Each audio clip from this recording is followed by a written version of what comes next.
ಬಹುಶಃ ಫ್ರೀ ಬೀಸ್ ಅವ್ರು ಏನ್ ಘೋಷಣೆ ಮಾಡಿದ್ದಾರೆ, ಅದ್ ಯಾರವ್ರಿಗೆ ಆ ರೀತಿಯ ಒಂದು ಫ್ರೀ ಬೀಸ್ ನ ಘೋಷಣೆ ಮಾಡ್ತಕ್ಕಂಥದ್ದಕ್ಕೆ ಅವ್ರ ಮೇಲೆ ಪ್ರಭಾವ ಬೀರಿದ್ರೆ ಗೊತ್ತಿಲ್ಲ.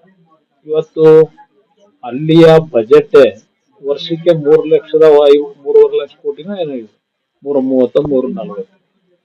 ಅವರ ಫ್ರೀ ಬೀಸ್ ಏನಿದೆಯಲ್ಲ, ಬಹುಶಃ ಒಂದು ವರ್ಷಕ್ಕೆ 6 ರಿಂದ 7 ಲಕ್ಷ ಕೋಟಿ ಬೇಕು. ಅವ್ರ ಬಜೆಟ್ 3.5 ಲಕ್ಷ ಕೋಟಿ. ಯಾವ ತರ ಹಣ ಹೊಂದಿಸ್ತಾರೆ ಅದ್ ನೋಡ್ಬೇಕು. ಪಂಚರಾಜ್ಯ ಚುನಾವಣಾ ಒಂದು ಫಲಿತಾಂಶವನ್ನ ವಿಶ್ಲೇಷಣೆ ಮಾಡೋದಾದ್ರೆ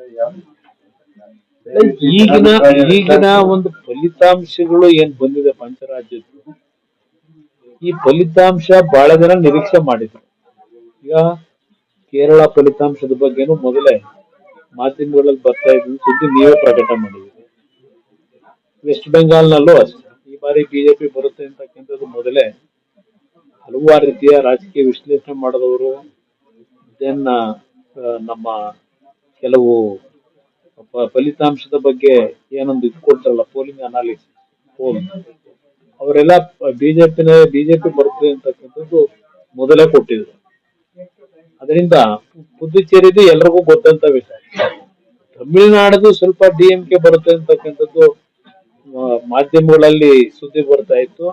ಯಾರು ಸಹ ವಿಜಯ್ ಅವರ ಒಂದು ಈಗಿನ ಸಾಧನೆ ಏನಿದೆ ನಿರೀಕ್ಷೆ ಮಾಡಿರ್ಲಿಲ್ಲ. ಅದೊಂದು ಸ್ವಲ್ಪ ಎಲ್ರಿಗೂ ಆಶ್ಚರ್ಯ ಉಂಟು. ಮುಂದೆ ಕರ್ನಾಟಕ ಚುನಾವಣೆಯಲ್ಲಿ ಈ ರೀತಿಯ ಯಾವ್ದಾರ ಒಂದು ಬದಲಾವಣೆ ಆಗ್ಬೋದಾ?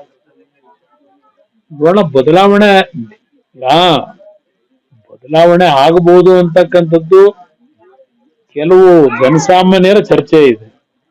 ಕಾದ್ ನೋಡೋಣ ಅಂತ ಏನೇನಾಗುತ್ತೆ. ಪ್ರಾದೇಶಿಕ ಪಕ್ಷಗಳ ಶಕ್ತಿಗೆ ಒಂದು ಕರ್ನಾಟಕದಲ್ಲಿ ಆ ಮಟ್ಟಕ್ಕೆ ಪ್ರಾದೇಶಿಕ ಪಕ್ಷಗಳು ಅಂತ ಹೇಳಿ ಸ್ವತಂತ್ರವಾಗಿ ಬರ್ತಕ್ಕಂತ ಒಂದು ವಾತಾವರಣ ಇದೆ. ಇಲ್ಲಿಯ ರಾಜಕಾರಣಕ್ಕೂ ತಮಿಳುನಾಡಿರ್ಬೋದು, ಬೇರೆ ರಾಜ್ಯದ ರಾಜಕಾರಣಕ್ಕೂ ಬಹಳ ವ್ಯತ್ಯಾಸ. ತಮಿಳುನಾಡು ಫಲಿತಾಂಶ ಕೇರಳ ಫಲಿತಾಂಶ ಕಾಂಗ್ರೆಸ್ ಒಪ್ಕೊಳ್ತಿದೆ, ಆದ್ರೆ ವೆಸ್ಟ್ ಬೆಂಗಾಳಲ್ಲಿ ED IT ಎಲ್ಲವನ್ನೂ ಕೂಡ ದುರುಪಯೋಗ ಪಡ್ತದೆ. ಈಗ ಅವ್ರಿಗೆ ಬೇಕಾದಂತ ರೀತಿನೆಲ್ಲ ಅವ್ರು ವ್ಯಾಖ್ಯಾನ ಮಾಡ್ತಾರೆ ಕಾಂಗ್ರೆಸ್. ಅವ್ರಿಗೆ ಬೇಕಾದಾಗ ಚೆನ್ನಾಗಿದೆ ಅಂತಾರೆ, ಅವರಿಗೆ ಜಯ ಇಲ್ಲದೆ ಇದ್ದಾಗ ಅದು ಸರಿ ಇಲ್ಲ ಅಂತ. ರಾಜ್ಯಪಾಲರ ಅಭಿವೃದ್ಧಿಗೂ ಸಹ ಆದ್ರೂ ಪರವಾಗಿಲ್ಲ ಅಂತ ಅದು ಒಂದ್ಸಲ ಸ್ಪಷ್ಟ ಬಹುಮತ ಎಲೆಕ್ಷನ್ ಕಮಿಷನ್ ಇಂದ ಘೋಷಣೆ ಆದ್ಮೇಲೆ ಯಾರಿಗೆ ಬಂದಿದೆ ಅಂತ ಹೇಳಿ ಆ ರೀತಿಯ ಒಂದು ವಾತಾವರಣ ನಮ್ಮ ಸಂವಿಧಾನದ ವ್ಯವಸ್ಥೆನಲ್ಲಿ.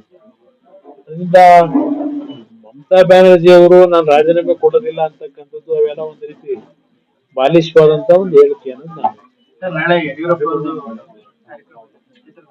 ಇದೆ. ಅವರ 50 ವರ್ಷದ ಸಾಧನೆ ಬಗ್ಗೆ, ರಾಜ್ಯಕ್ಕೆ ಅವರು ಕೊಟ್ಟಂತ ಕೊಡುಗೆ ಹಿನ್ನೆಲೆಯಲ್ಲಿ 50 ವರ್ಷಗಳನ್ನೇ ಪೂರೈಸಿದ್ದಾರೆ. ಬಿಜೆಪಿ ಪಕ್ಷದಿಂದ ಕಾರ್ಯಕ್ರಮ ನಡೀತಿದೆ.